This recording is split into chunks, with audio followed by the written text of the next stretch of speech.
Nah, mulai saat ini kita bisa langsung mengatakan bahwa gencatan senjata di Timur Tengah telah berakhir. Tentara Amerika Serikat hari ini mengalami bencana di Timur Tengah.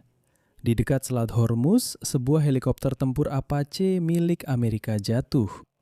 Ini adalah kasus pertama penghancuran alat tempur ini sejak awal konflik dengan Iran.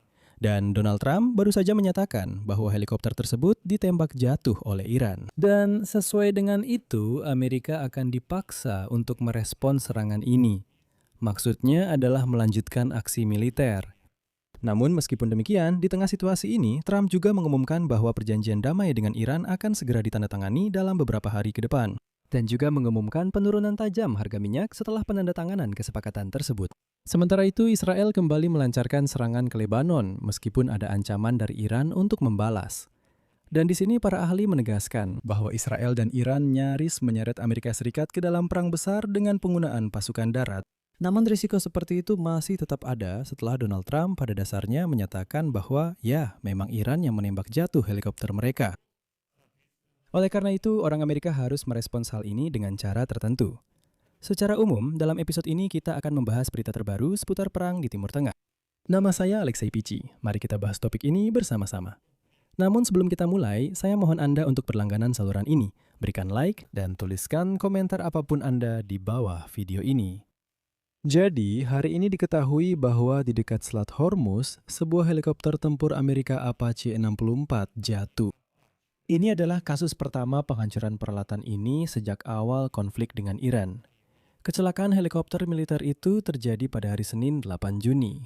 Saat ini, penyelidikan mengenai keadaan insiden tersebut masih berlangsung. Beberapa menit sebelum rekaman episode ini, pihak Amerika melaporkan bahwa mereka masih terus melakukan penyelidikan apakah terjadi kerusakan teknis atau helikopter tersebut mungkin ditembak jatuh oleh tembakan Iran. Namun pada saat rekaman episode ini, Trump menyatakan bahwa helikopter Apache yang jatuh di wilayah Selat Hormuz telah ditembak jatuh oleh Iran. Presiden Amerika Serikat menambahkan bahwa Amerika Serikat akan terpaksa merespon serangan ini. Berikut kutipannya. Saya baru saja diberi informasi oleh militer kita yang hebat. Militer kita memberitahu bahwa tadi malam, orang-orang Iran menembak jatuh salah satu helikopter Apache berteknologi tinggi milik kita yang sedang melakukan patroli di atas Selat Hormuz.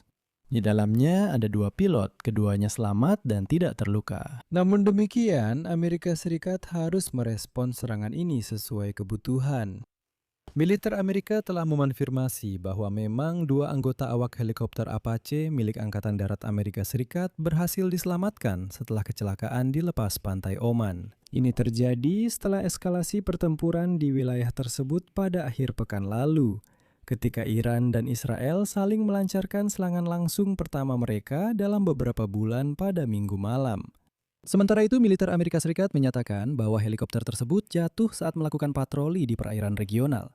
Dan bagaimana respons Amerika Serikat selanjutnya masih belum diketahui. Perlu saya catat, sebelumnya helikopter-helikopter ini digunakan untuk melakukan serangan terhadap kapal-kapal kecil Iran sebagai bagian dari blokade Amerika terhadap pelabuhan-pelabuhan Iran. Dan saya juga ingin mengingatkan bahwa hingga saat ini, secara resmi Amerika Serikat telah kehilangan setidaknya 5 pesawat tempur, 7 pesawat pengisian bahan bakar udara stratotanker, 1 helikopter pencarian dan penyelamatan, serta lebih dari 2 lusin drone dari berbagai jenis. Namun, ada perasaan bahwa Donald Trump akan membalas dengan sesuatu yang tidak terlalu serius, atau bahkan tidak akan membalas Iran sama sekali. Masalahnya adalah, Presiden Amerika Serikat hari ini juga menyatakan bahwa kesepakatan untuk mengakhiri perang dengan Iran bisa dicapai dalam 2 atau 3 hari. Menurutnya, meskipun baru-baru ini terjadi saling serang antara Republik Islam Iran dan Israel, penyelesaian sudah dekat. Berikut kutipannya. Berkat saya, mereka setuju untuk berhenti, dan sekarang kita berada di tahap akhir dari sesuatu yang akan menjadi kesepakatan yang sangat baik.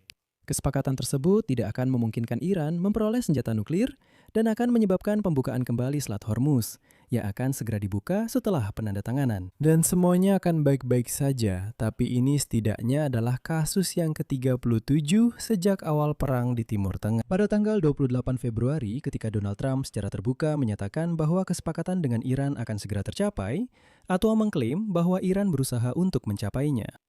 37 kali dalam 3 bulan, Trump meyakinkan bahwa perdamaian di Timur Tengah akan segera tercapai sebagai hasil dari penandatanganan kesepakatan dengan Iran. Namun saya ingatkan, untuk pertama kalinya Presiden Amerika Serikat mengatakan hal ini pada tanggal 23 Maret. dengan meyakinkan bahwa kedua pihak telah mencapai kesepakatan hampir di semua isu. Keesokan harinya, Trump yang sama menyatakan bahwa Iran sangat ingin membuat kesepakatan dan kemudian mengatakan bahwa Teheran benar-benar memohon agar kesepakatan itu tercapai. Pada 7 April, pemimpin Amerika mengumumkan gencatan senjata dengan mencatat bahwa kedua pihak telah mencapai kemajuan yang sangat jauh dan hanya membutuhkan 2 minggu untuk mencapai kesepakatan akhir. Selama waktu ini, Trump menyatakan bahwa perbedaan yang signifikan sudah sangat sedikit. Perbedaan yang signifikan hampir tidak tersisa. Iran telah setuju pada semuanya dan kita akan mendapatkan kesepakatan dalam 1 atau 2 hari ke depan. Namun, pada waktu yang telah ia sebutkan, tidak ada yang terjadi. Namun pada 30 April, Donald Trump kembali menyatakan bahwa Iran sangat ingin membuat kesepakatan. Itu adalah kutipannya.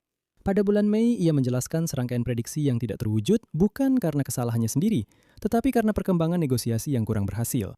Presiden Amerika Serikat mencatat bahwa Amerika setiap kali yakin, kutipannya, kita sangat dekat dengan kesepakatan, tetapi pada akhirnya tidak ada yang berhasil. Meskipun semua itu, Trump meyakinkan bahwa kali ini, yaitu pada 18 Mei, situasinya benar-benar berbeda. Kemudian pada 23, 28, dan 29 Mei, Trump kembali mengulangi pernyataan yang sama dan berjanji bahwa kesepakatan antara Amerika Serikat dan Iran akan diumumkan dalam waktu dekat. Dan pada 31 Mei, Trump mengatakan bahwa kedua pihak masih sangat jauh. Trump mengatakan bahwa situasi yang terjadi di dunia dan Israel membuatnya berada dalam ancaman akibat bentrokan-bentrokan tersebut. Pada akhir Mei, Israel memang memperluas operasi darat di Lebanon untuk melawan kelompok teroris Hizbullah yang didukung oleh Iran. Dalam situasi ini, Teheran mengancam akan keluar dari perundingan. Dan setelah campur tangan Trump, Gedung Putih pada 3 Juni menyatakan kesiapan Israel untuk memperlakukan gencatan senjata di Lebanon. Namun, pada 7 Juni, militer Israel menyerang fasilitas Hizbullah di Dahiyah yang terletak di dekat Beirut. Dan kemudian Iran meluncurkan serangan roket ke beberapa target militer di utara Israel dengan alasan sebagai hak untuk membela diri. Dan Israel membalas dengan menyerang fasilitas militer di bagian barat dan tengah Republik Islam Iran. Dan pada 9 Juni, Trump untuk ke-37 kalinya kembali menyatakan bahwa kesepakatan dengan Iran hampir selesai. Lalu dia keluar dan berkata, "Dengar, orang Iran menembak jatuh helikopter kita harus membalas." Dan dalam situasi seperti ini, sekarang Washington menyalahkan Israel atas semua kegagalan. Jujur saja, setelah 100 hari omong-omong, 100 hari sejak awal konflik, Trump masih belum berhasil mencapai kesepakatan untuk menghentikan perang. Dan selama 24 jam terakhir, dia berusaha keras untuk mencegah perang itu kembali pecah secara besar-besaran. Trump berada dalam posisi yang sulit. Di satu sisi, dia memahami bahwa sekutunya yang utama, Benjamin Netanyahu, hampir tidak mungkin untuk tidak membalas serangan roket dari Iran. Di sisi lain, dia khawatir bahwa tindakan balasan akan menyebabkan perang skala penuh. Trump bahkan mengancam Perdana Menteri Israel bahwa dia akan meninggalkan Israel sendirian menghadapi Iran. Lebih dari itu, seperti yang diketahui hari ini, pada Minggu malam, Trump menelpon Netanyahu dan memintanya untuk tidak mengambil tindakan balasan dan tidak menyerang Iran. Trump menyatakan bahwa dia akan membuat kesepakatan dengan Iran dalam beberapa hari yang akan membuat serangan menjadi tidak perlu. Atau, jika tidak ada kesepakatan, dia sendiri yang akan memimpin serangan terhadap Iran. Netanyahu meyakinkan Trump bahwa dia tidak akan bisa membuat kesepakatan apapun, dan diam saja sebagai respons terhadap serangan berarti menunjukkan kelemahan. Oleh karena itu, setelah bertemu dengan Kepala Dinas Keamanan dan para komandan pasukan pertahanan Israel, Netanyahu memberitahu Gedung Putih tentang keputusannya untuk mulai melakukan serangan. Kemudian, Iran dan Israel akhirnya menghentikan serangan satu sama lain, tetapi Israel melanjutkan serangan ke Lebanon. Dan sekarang sudah mulai jelas bahwa kesepakatan antara Amerika Serikat dan Iran sekali lagi gagal. Namun di sini muncul berita yang, jika terbukti benar, akan sangat merusak reputasi Donald Trump, yang mengkritik Barack Obama karena, menurutnya, membawa uang tunai di atas palet kepada orang Iran agar mereka mau menandatangani kesepakatan nuklir dengannya pada tahun 2015. Jadi begini, sebuah lembaga yang terkait dengan Korps Garda Revolusi Islam menulis bahwa Amerika Serikat membayar Iran sebesar 3 miliar dolar tunai agar Iran menghentikan serangan terhadap Israel, dan bahwa uang itu benar-benar telah dikirimkan ke Teheran. Bahkan, awalnya uang tunai itu dikirim ke Abu Dhabi, uang tunai dalam bentuk fisik, lalu kemudian baru dikirim ke Teheran. Dan jika informasi ini terbukti benar, saya tidak tahu bagaimana Trump akan berkelit. Sementara itu, apa yang dilakukan Trump? Untuk ke-37 kalinya, dia kembali mengulangi hal berikut, kutipan. Iran ingin membuat kesepakatan, dan itu akan segera ditandatangani. Ini akan mencegah Iran memperoleh senjata nuklir dan menghentikan pengayaan uranium. Ini adalah kesepakatan yang luar biasa. Kita akan mendapatkan semua yang kita inginkan. Secara umum di sini saya akhiri sampai di sini dulu. Pendapat dan kesimpulan Anda silakan tulis di kolom komentar di bawah episode ini. Jangan lupa untuk berlangganan saluran, tekan lonceng, dan jangan lupa untuk menyukai. Jika Anda ingin mendukung kerja saluran YouTube ini, Anda bisa melakukannya secara finansial melalui donasi apapun lewat tautan dan informasi yang ada di deskripsi video ini. Itu saja, jaga diri Anda, sampai jumpa semuanya.